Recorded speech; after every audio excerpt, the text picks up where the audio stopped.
Delhi Capitals Punjab Kings 11 మధ్య జరుగుతున్న match లో కేఎల్ రాహుల్ భారీ ఇన్నింగ్స్ ఆడాడు. కేవలం 67 బంతుల్లోనే 152 పరుగులు చేశాడు. 9 ఫోర్లు 16 సిక్సర్లతో పంజాబ్ బౌలర్లకు చుక్కలు చూపించాడు.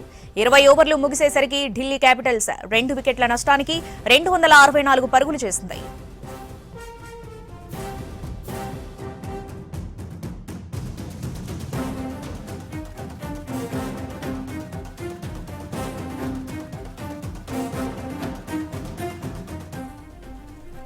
తొలుత టాస్ గెలిచి బౌలింగ్ ఎంచుకున్న ఢిల్లీ ఆరంభం నుంచి ధాటిగా ఆడింది.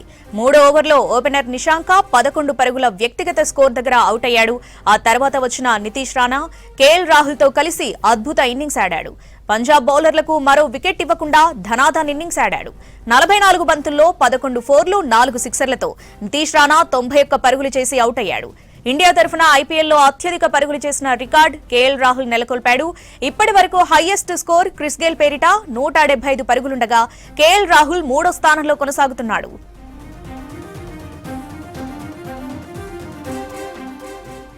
మరిన్ని డీటెయిల్స్ అనిల్ అందిస్తారు. అనిల్, మ్యాచ్ అప్డేట్స్ ఏంటి?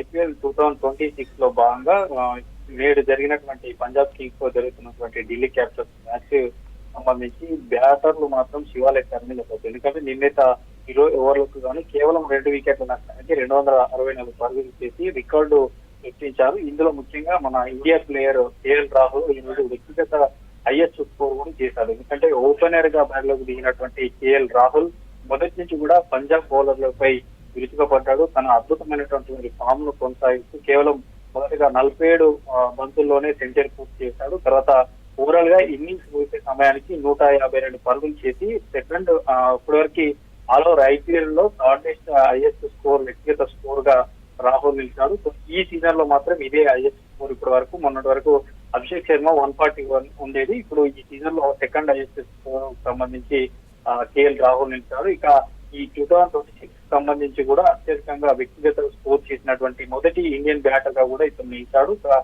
మొత్తం ఈ ఇన్నింగ్స్ లో అంటే ఈ 152 పరుగులో 16 ఫోర్లు 9 భారీ సిక్సర్లు ఇందులో ఉన్నాయి. అయితే ఈ రాహుల్ అండ్ పార్ట్నర్షిప్ గా నితీష్ రాణా కూడా మంచి ఇన్నింగ్స్ ప్రారంభించారు.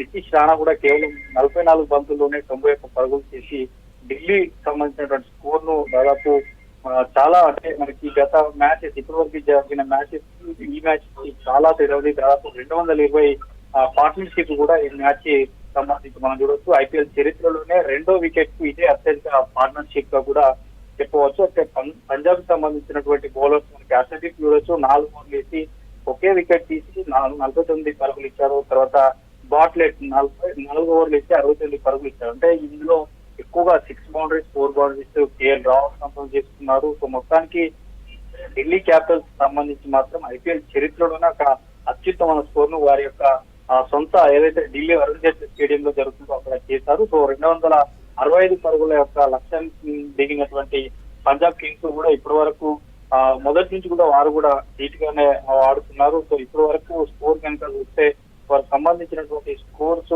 43-0 అంటే ఒక వికెట్ నష్టపోకుండా 43 పరుగులు చేశారు. సో ప్రజెంట్ ఇంకా అంటే 2 ఓవర్లు ముగిసింది. కొంత మ్యాచ్ ప్రజెంట్ డిలేగా కూడా కనిపిస్తుంది. అక్కడ ఉన్నటువంటి వెదర్ కారణంగా కొంత డిలే కనిపిస్తుంది. మొదటగా ఢిల్లీ క్యాపిటల్స్ టాస్ గెలిచి బ్యాటింగ్ తీసుకున్నదే దీనికి ప్రధాన కారణం కూడా చెప్పవచ్చు. ఎందుకంటే వారికి అక్కడ ఉన్నటువంటి ప్రాక్టీస్ చేసిన విధానం చేంజింగ్ లో ఎట్లా ఉండదు అనేది తెలుసు కాబట్టి, ఎందుకంటే హోమ్ గ్రౌండ్ కాబట్టి వారికి సంబంధించినటువంటి పిచ్ గురించి తెలుసు కాబట్టి టాస్ గెలిచినటువంటి ఢిల్లీ మొదటిగా బ్యాటింగ్ తీసుకుంది కాబట్టి ఇంతకి స్కోర్ చేసింది. సో ఈ సీజన్ లో ఈ స్కోర్ ని ఎవరైనా చేయగలుగుతారు అనేది అయితే వేచి చూడాల్సింది. సో ప్రజెంట్ అయితే మ్యాచ్ పంజాబ్ కింగ్స్ కొంత డిలే ఉన్నది. 43 పరుగులు ఒక వికెట్ నష్టం పోకుండా కూడా చేశారు. కేవలం 2.3 ఓవర్సే జరిగాయి.